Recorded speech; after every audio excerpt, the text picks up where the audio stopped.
Hey everyone, and welcome to Almost Cancelled. I'm Peter, that is Connor, and we are going to talk about Channel Zero, Candle Cove, Episode 4. It's called A Strange Vessel. Full spoilers for the episode, as always. And this one had a surprising ending. I have to give it to it. It went in a direction I was not expecting. Yeah, and And it still managed to be creepy as hell. yeah, I think they did a really good job of duping us in this one because they really gave us expectations of someone dying, but not the person that ended up dying. And the Yeah, funny thing is even though I expected them to swerve it, I wasn't expecting them to swerve it to an even more main character. I was expecting them because obviously you're thinking throughout the episode that Amy's the one that's going to be targeted because she's the deputy who's now the acting sheriff. She goes to the school. She's trying to find out about these kids, the ones we've seen in Mrs. Booth's house. We've seen them stabbing the dummy. It all seems very, you know, it seemed too so obviously pointing towards her. yeah. But even the way that when she goes to the school to see them, and she walks into the I guess the gym or the cafeteria, whatever their stage is, unless they just have a dedicated theatre hall, um, and the kids are all in the mass, and they're all dressed as characters from Candle Cove. They're even shouting out like the lines they're saying as she's walking in, or "Raise your swords, protect the ship," as if they're protecting the secret of what's going on. Also, those masks are terrifying. They are terrifying. Even just something as simple as her getting in the car after getting food, driving home, and then you just see the kids walking, down the Yeah, street, as if they're heading in the same direction. But it's all a swerve. But I was thinking it was going to end up being the guy she slept with, the other cop, yeah, because she left to go back to the station. I'm like, the kids are going to show up and just take him instead. yeah. uh, but no, Jessica Mm. dies at the end of this episode, which I guess it's to be expected that they can do things like this because it is just a 6 episode story. It's not like they need characters to survive beyond it. Everyone could die in the next, well, not next episode, the finale. One after. Yeah. Yeah, Also, in hindsight, it makes sense it was her, given that we got a lot of her stuff in this episode. we did get a lot. There was a lot of good stuff, especially in the flashbacks, I thought, with her. Yeah, Um, fantastic stuff. Because we find out that her and Mike were as much of a couple as you can be at their age. Yeah, They were boyfriend girlfriend, kind of thing. And it made Eddie kind of jealous. And Eddie had already been making kids disappear.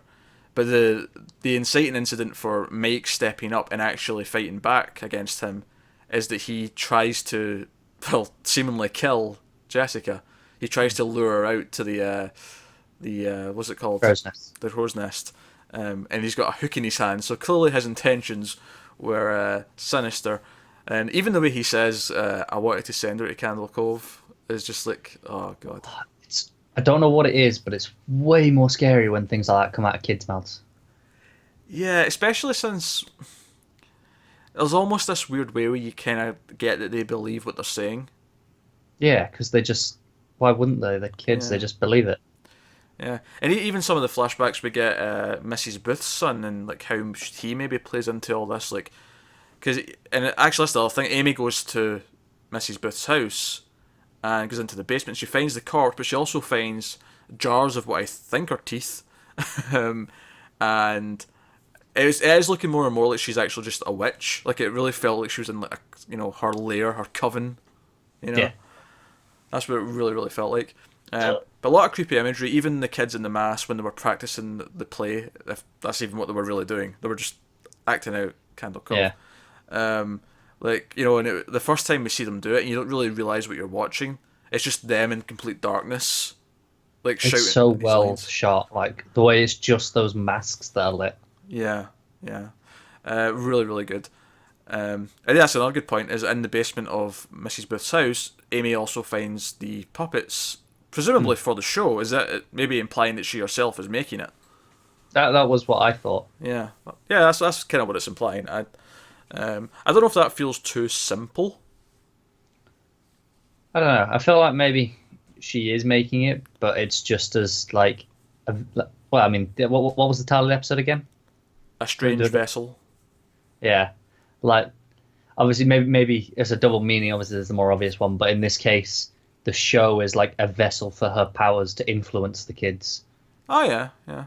No, I think it's weird. The idea of her actually setting up a camera and doing the animation Yeah. It's just kind of surreal. Maybe she uses magic or whatever to actually do it, but which obviously she's obviously using magic in some way to transmit it, because it is just appearing and it's not, you know, Yeah. uh, it's not actually on a channel. They can't find it or any evidence of it. And even when it's on, only certain people can see it. Yeah, yeah, the adults can't see it. Yeah. But that was the interesting thing in the flashback though with her and her son, is that she could see it and she's like, oh look, what's on TV? Come and sit down Mm. and watch. So no, so all that stuff was obviously really intriguing for the overall plot. It was really creepy. On the flip side, with Mike, his daughter showed up at the end of the last episode, and she has no idea how she got there. And in fact, most of the episode, she's kind of out of character. And at one point, Mike kind of gets this idea that it's actually Eddie that's possessing her, and even talks to her as such. And then when she eventually snaps out of it at the end of the episode, she's like, well, why am I here? Like, how did I get here? Like, it's almost like she blacked out for the entire duration of everything that just happened. Mm. But Mike and Jessica go and burn Eddie's body, because they believe that will end this. And it kind of does. I mean, in terms of the daughter. Oh yeah, in terms of the daughter, I'm wondering if that's maybe it just ends the Eddie possession part. Yeah, I think that's what it was meant to be Yeah. for. I think that's all they were trying to do with the body. Okay. Anyway. Yeah. But so there's that.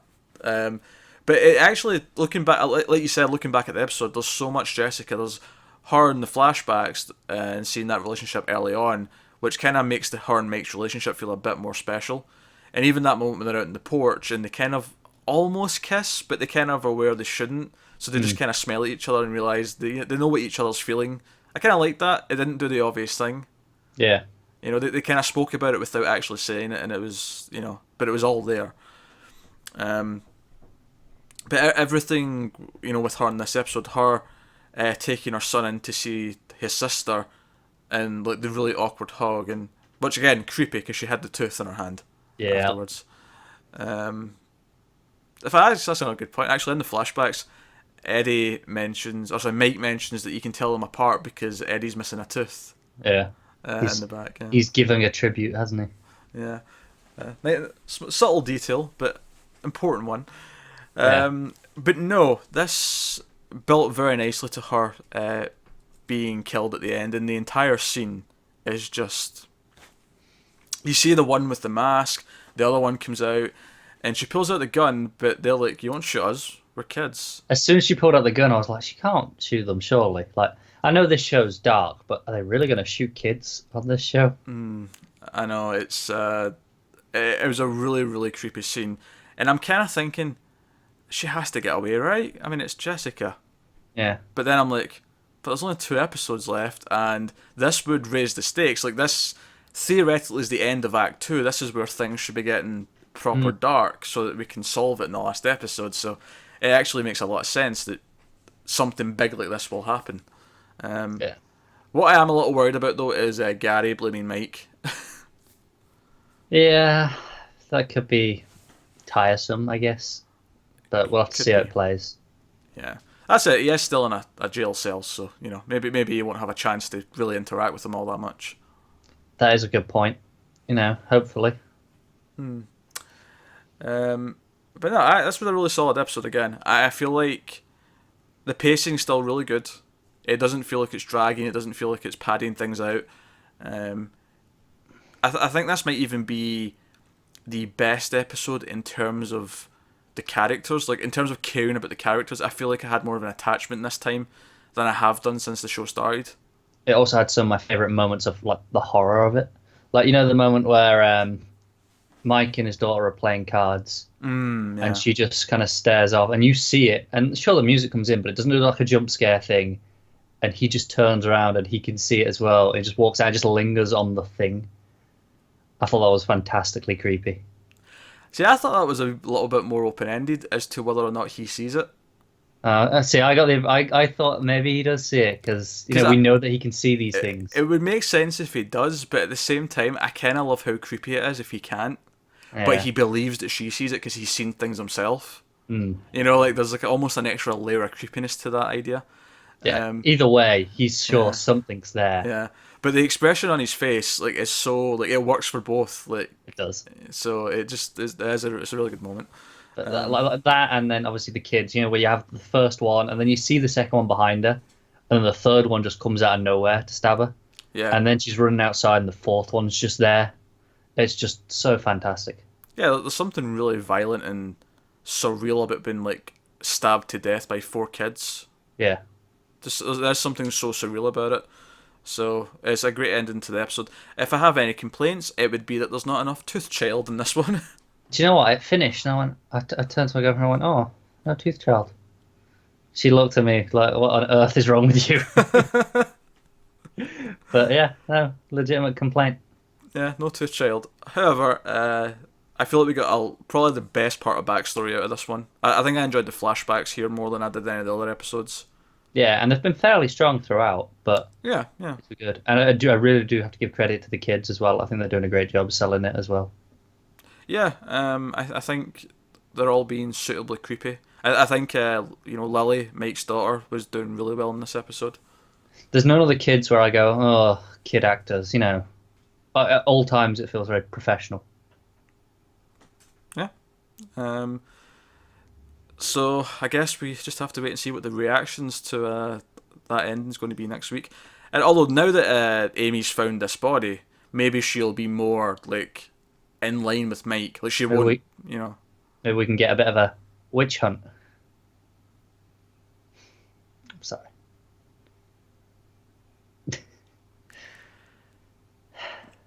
Thanks very much for watching, guys. Let us know what you thought of this episode in the comments below. Like and subscribe and all that stuff. Give us your thoughts and theories and all that jazz. But yeah, 2 episodes left. Still very good. In fact, next week, this is the only thing that we have, because we normally have like 4 shows on a Tuesday night that we review. Next week, because of the election, this is the only one that's actually still on, because SyFy don't care, and that's okay with me. So, hey, if people want to avoid the horror of the election, they might want some fictional horror to turn to instead. You never know. So yeah, that's Channel Zero, folks. Thanks very much for watching. We'll see you next time.